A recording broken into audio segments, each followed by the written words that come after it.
Hi Aries, welcome to your monthly reading for February.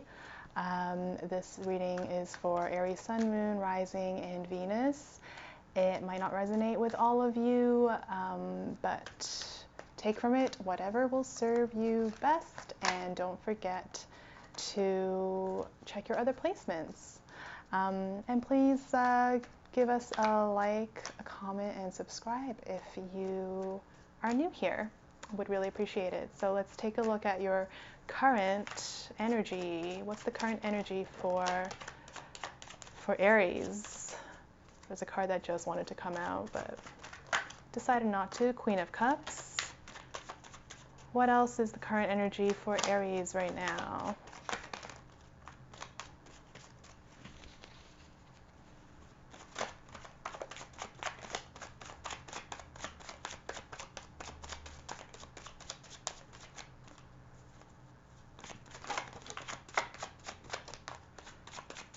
Six of Swords in reverse. What else is that? Wheel of Fortune in reverse. Okay. Remember, Wheel of Fortune was our first card of the year of 2021. So here it is again. It's a nice little reminder. I'm just going to keep going. So let's look at the block now. What's the block for Aries? What's the block for Aries? Show me the block for Aries.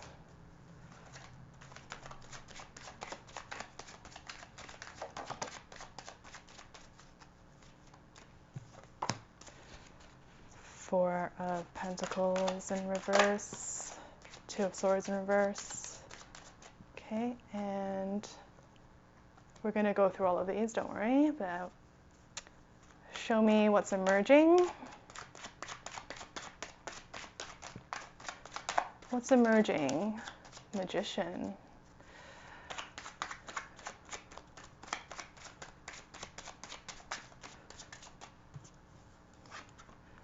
And what's the way forward?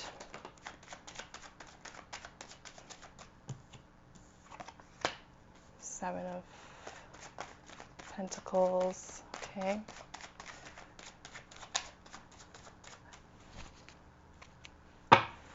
Five in reverse wands for the bottom of the deck. All right, so let me just get myself figured out here.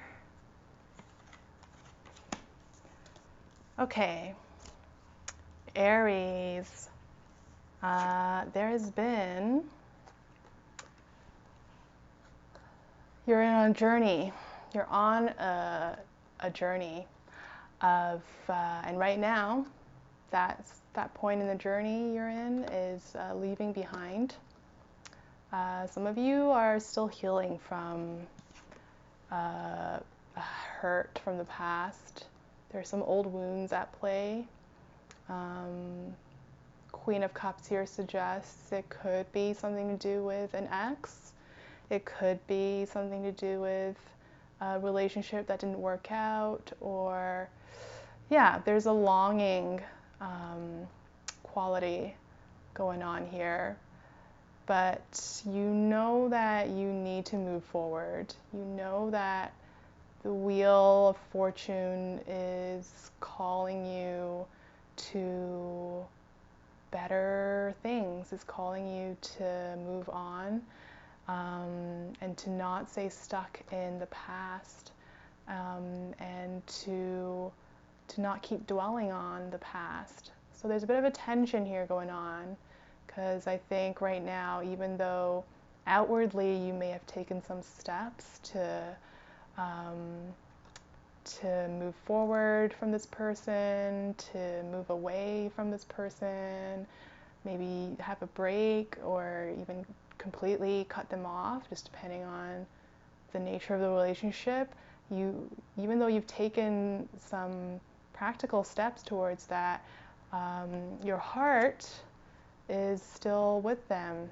Your heart is still with them, or your heart is still with that story of what you shared or what you hoped you could share.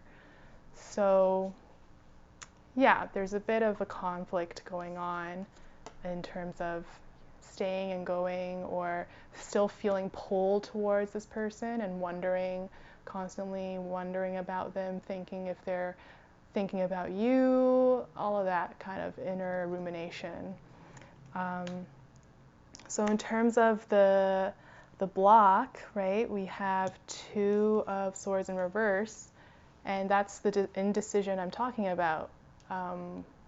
That kind of indecision of, are you making the right choice? Because it just feels like the person is still calling you, or drawing you in. And again, you're at a crossroads. You're at a crossroads of really committing and deciding which way you're going to go with them, right?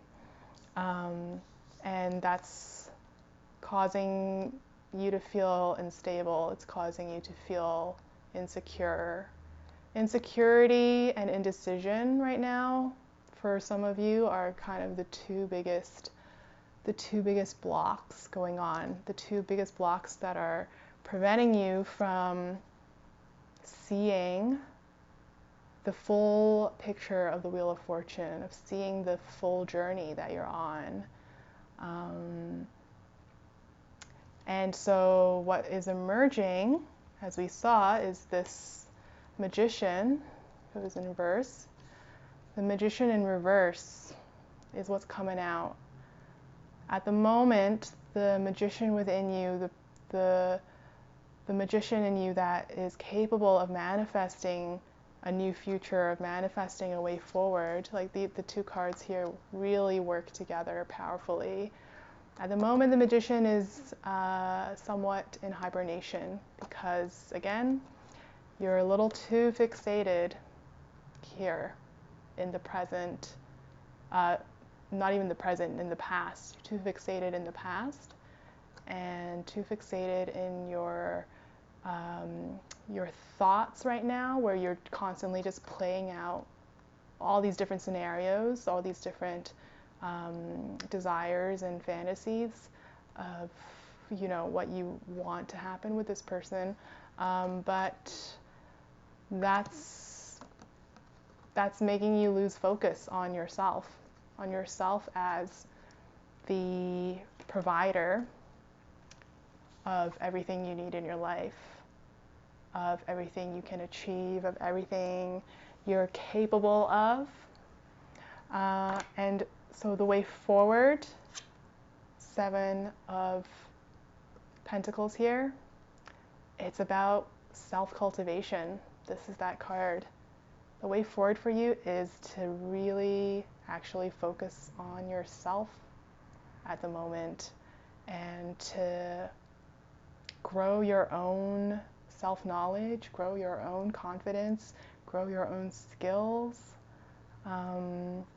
That's really going to help you get out of this headspace of always thinking about the what ifs, you know, coulda, shoulda, woulda, all this, this circular thinking is holding you back, is keeping you stuck, is keeping you weighed down,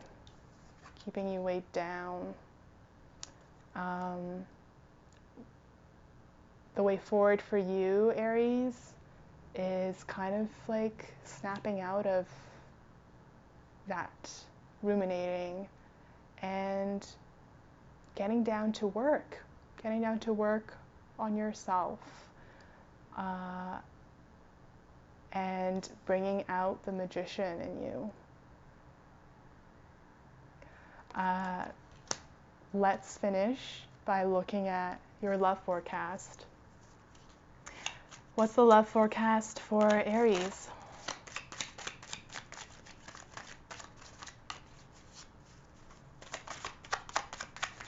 Show me the love forecast for Aries, the Hanged One. Anything else?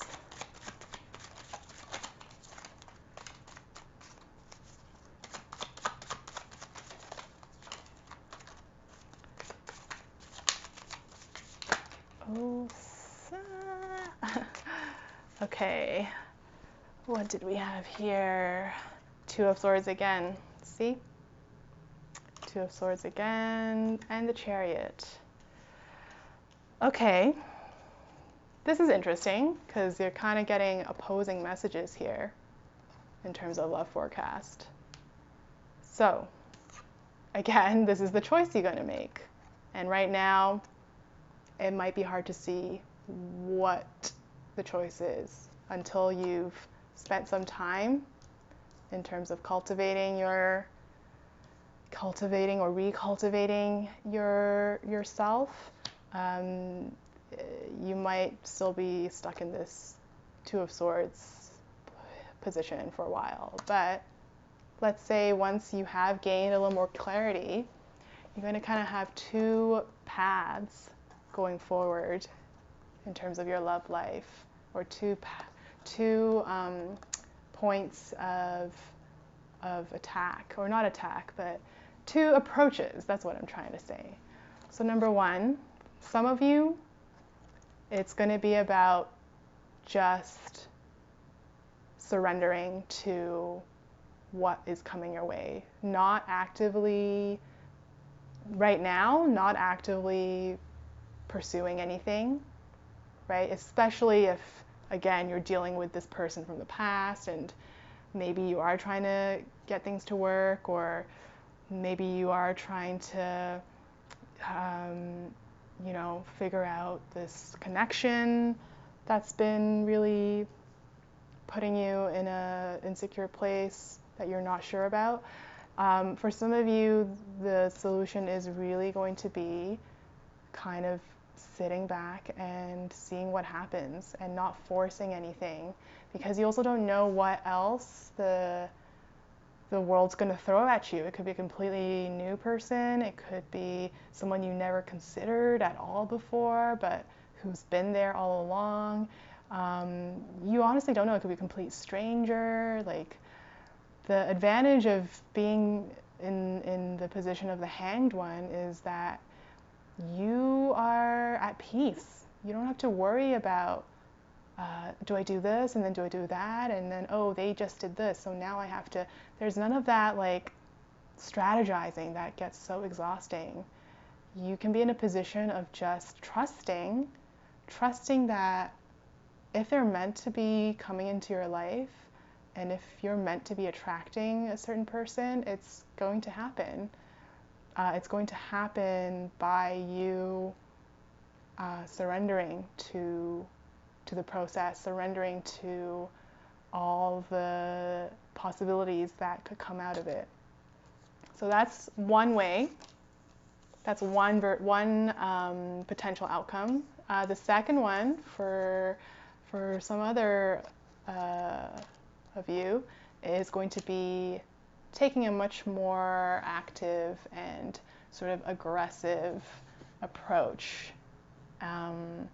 That once you've kind of harnessed the magician in you again, for some of you, I think it's going to become really clear that, oh, there's this person that I need to like, connect with. There's this person that I know is like the right fit for me, and I'm gonna go and get it.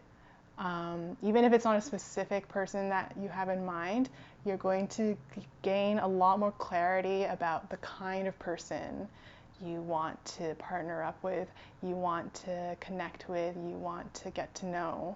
And that's going to feel so exciting and empowering that you're just going to be in such a confident position, and a position of self-love and trust, that you're going to be fearless when it comes to your meeting your own needs. If you're getting back out on the dating scene, you're going to bring that Chariot energy with you.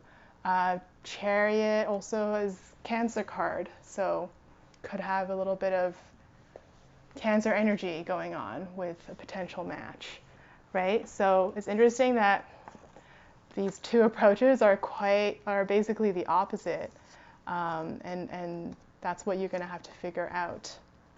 We've seen the Two of Swords twice now, right? So you're in this place. You're in this place of having to make a decision. And how is that going to happen? How is it going to happen? You have to pull up the magician in you. You have to work on yourself. You have to stop dwelling on things in the past. You have to take steps towards your own self-growth, building up your own confidence, building up reconnecting with your needs, with your standards, and manifesting it out. And once that's clear to you, you're going to know what the best way forward is. You're going to know if oh, I can just hang out. I can just hang out, be chill, enjoy my own company, observe, and the right person is gonna come to me. Or you're gonna be, I know what I want, I know what I deserve, and I'm ready to go out and find it and ask for it and manifest it. Regardless of which path you end up going, the good news is that it's going to lead to, probably going to lead to the same outcome. An outcome of a good fit and a good match, because you've done the work, you've done the inner work of figuring out what you want for the future, and not just holding on to what you want from the past.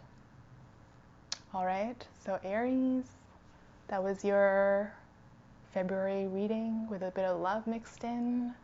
I hope you come to clarity, and I hope you find that magician in you to draw in the soulmate into your life. Actually, I don't believe in soulmates, but drawing in one of the many soulmates you have into this next chapter of your life. So thanks, and I'll see you in the next reading.